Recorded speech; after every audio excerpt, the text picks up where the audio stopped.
Hello guys, magandang araw, good afternoon. Ayan.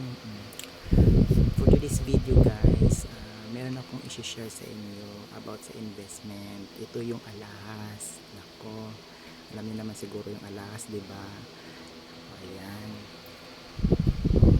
Siyempre, bago ko muna i-share sa inyo yung ilang mga alahas dito, magbibigay muna ako ng mga tips. Syempre, paano nga ba tayo makakabili ng alahas kahit lightweight lang guys. Oo, hindi naman natin kailangan bumili ng mga mabibigat na mga alahas kasi syempre ang mahal ng alahas per gram kasi siguro nasa mga 4,000 plus mga ganon, 4,200 dito sa amin sa mga ganon dito sa may marketplace ganyan, sa may Mandaluyong. Pero sa OMP hindi ko alam kung magkano na sa ngayon, for sure siguro mas mataas ano.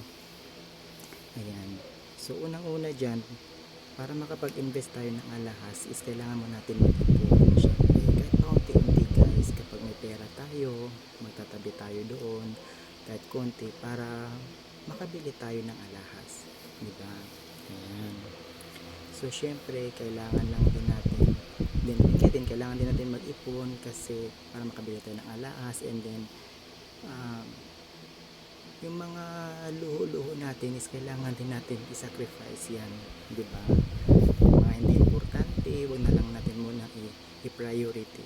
Kasi alam nyo guys, yung alahas, ano yan eh, kapag once na meron tayong limit tayo, madali lang natin siyang masangla, yung ganon. Madali natin silang magamit, yun. So yun, isa yun sa mga unang tips. Pangalawa din guys, syempre yung mga cellphone ganyan, wag na lang muna tayo bumili kasi kung okay pa naman yung mga cellphone nyo, diba? Itago na lang natin yung pera, i-save na lang natin para doon kasi yung cellphone ngayon pag bumili tayo bumababa yung niya, yung tawag nito, yung price niya. Hindi naman natin maano yung maibibenta sa ganung presyo din yung pagkabili natin, di ba? Yung ganun. So at least sa alahas, pag once na umabot ng mga ilang taon,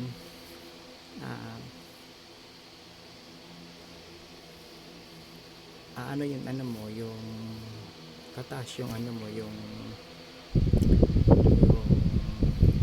yung value. Ayan.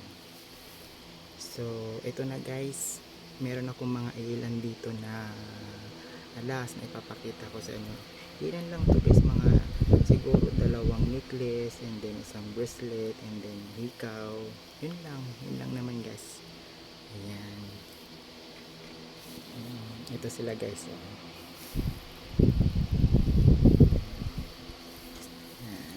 Ito sila guys. Ayan. Ito necklace, ito yung ininvest ko.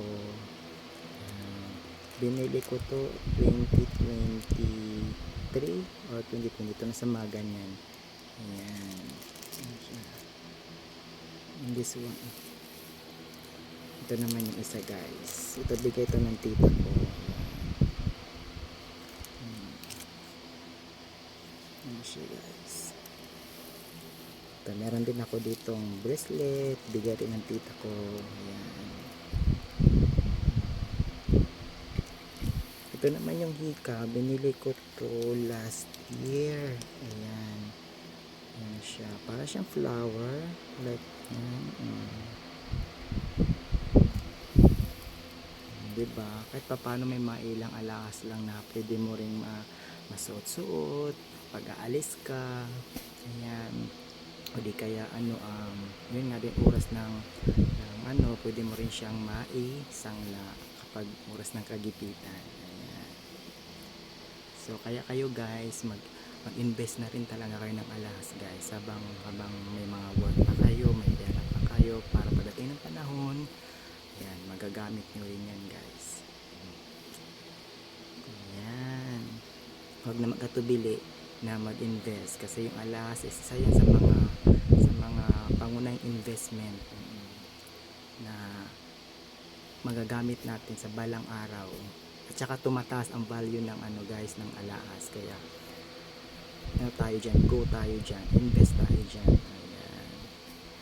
Okay, sana nag-enjoy kayo guys sa vlog na ito guys. Thank you for watching. God bless po.